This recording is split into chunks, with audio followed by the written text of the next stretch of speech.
రెక్కల గాడిద. రితిక, నీలిమ ఇద్దరూ కూడా వాళ్ళ ఊర్లో కూరగాయల వ్యాపారం చేస్తూ ఉంటారు. రావాలమ్మా రావాలి, తాజా కూరగాయలు, తక్కువ ధరకే కూరగాయలు, రావాలమ్మా రావాలి, తాజా తాజా కూరగాయలు అంటూ కేకలు వేస్తూ ఉంటారు. అక్కడున్న వాళ్ళు వాళ్ళకు కావలసిన కూరగాయలు తీసుకువెళ్తూ ఉంటారు. అలా వచ్చిన డబ్బులతో వాళ్ళ కుటుంబం గడుస్తుంది. ముందుగానే వాళ్లకు ఏమీ లేవు. వాళ్ళు కష్టపడి అలా జీవితాన్ని కొనసాగిస్తూ ఉంటారు. అయితే అలా ఉండగా ఒకరోజు వాళ్ళు కూరగాయల పని ముగించుకొని ఇంటికి వెళ్తూ ఉండగా భవానీ అనే స్నేహితురాలు ఎదురవుతుంది. నీలిమ, రితిక, మీకు ఒక విషయం చెప్పనా? వాళ్ళు ఏం చెప్తుందా అని ఆశ్చర్యంగా చూస్తూ ఉంటారు. మనం ఈ నదిని దాటి పక్కకు గనక వెళ్తే అక్కడ ఒక గ్రామం ఉందంట. ఆ గ్రామంలో వాళ్ళకి సరైన సదుపాయాలు దొరకవట. వాళ్ళకి ఏమైనా కావాలంటే చాలా దూరం వెళ్ళి తెచ్చుకోవాలి. అక్కడ గనక మీరు కూరగాయల వ్యాపారం చేస్తే భలేగా బాగా డబ్బు సంపాదించవచ్చు. మీకు ఈ కష్టాలుండవు. ఆ మాటలు విని వాళ్ళిద్దరూ కూడా, నువ్వు చెప్పింది బాగానే ఉంది భవానీ, కానీ అంత దూరం వెళ్ళాలంటే ఎలా చెప్పు? ఇప్పుడు ఎవరు కూడా పడవలు వేయడం లేదు. నదిలో సుడిగుండాలు వస్తున్నాయని. దేనికైనా అదృష్టం ఉండాలి భవానీ.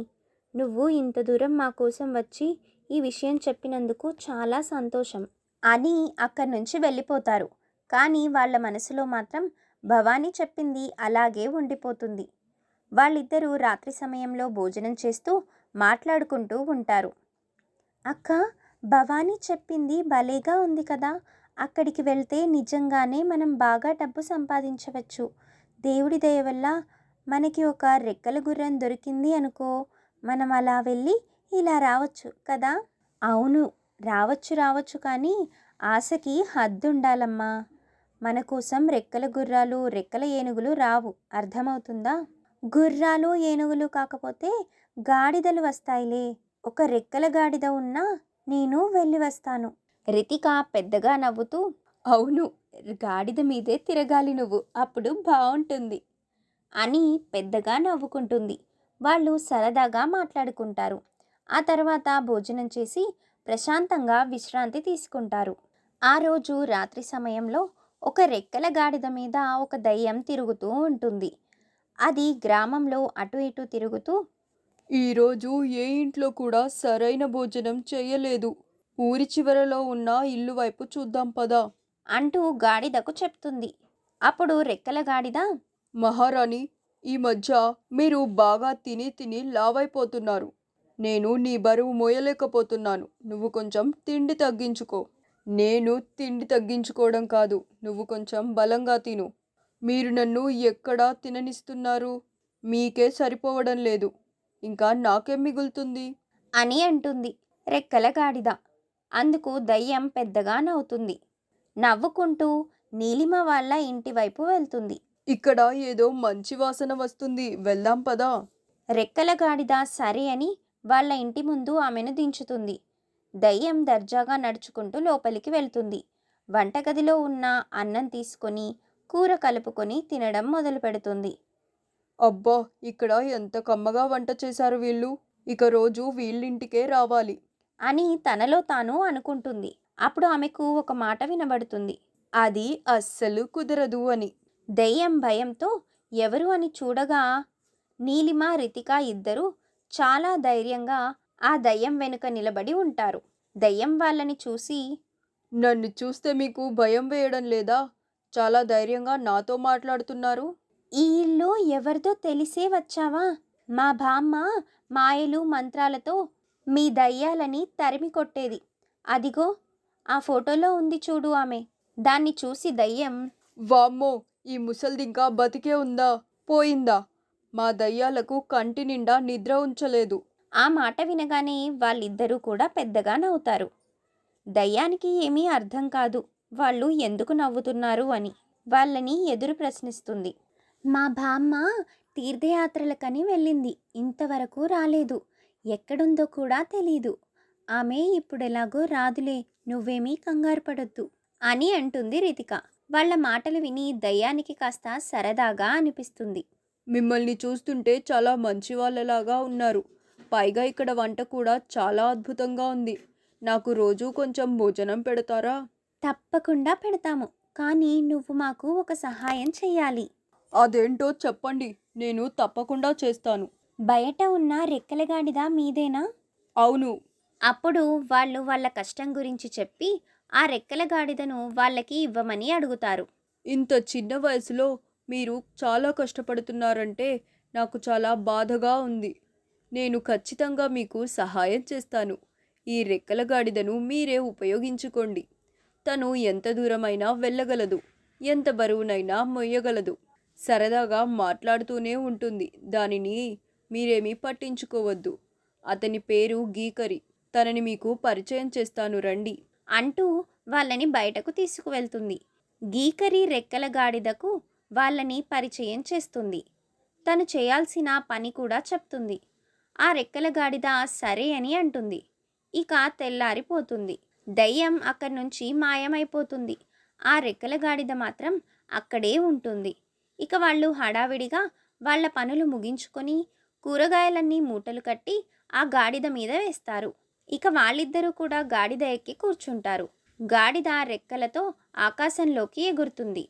అలా వెళ్తూ ఉండగా వాళ్ళు, గీకరి, అక్కడ ఉన్న మనుషుల్ని చూస్తే చాలా వింతగా ఉంది. వాళ్ళు మనల్ని ఏమైనా చేస్తారేమో కదా? నేను మీకు తప్ప ఎవ్వరికీ కనిపించను. అలాగే మీరు గాలిలో ఎగురుతున్నప్పుడు ఎవ్వరికీ కనిపించరు. మీరు భూమి మీద ఉన్నప్పుడు మాత్రమే కనబడతారు.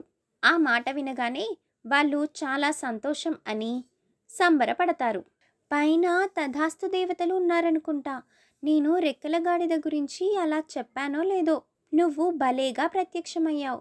నాకు చాలా విచిత్రంగా అనిపిస్తుంది అంటూ వాళ్ళిద్దరి మధ్య జరిగిన సంభాషణ చెప్తుంది. ఆ మాటలకి గాడిద పెద్దగా నవ్వుకుంటుంది. వాళ్ళు రావాల్సిన ప్రదేశం వచ్చిన వెంటనే వాళ్ళక్కడ దిగుతారు. కూరగాయల వ్యాపారం అక్కడ మొదలు పెడతారు. రావాలమ్మా రావాలి, తాజా కూరగాయలు రావాలమ్మా రావాలి అంటూ పిలుస్తారు. కేవలం 1 గంట వ్యవధిలోనే అక్కడికి చాలామంది వచ్చి వాటిని తీసుకొని వెళ్ళిపోతారు. వాళ్ళకి విపరీతమైన లాభం వస్తుంది.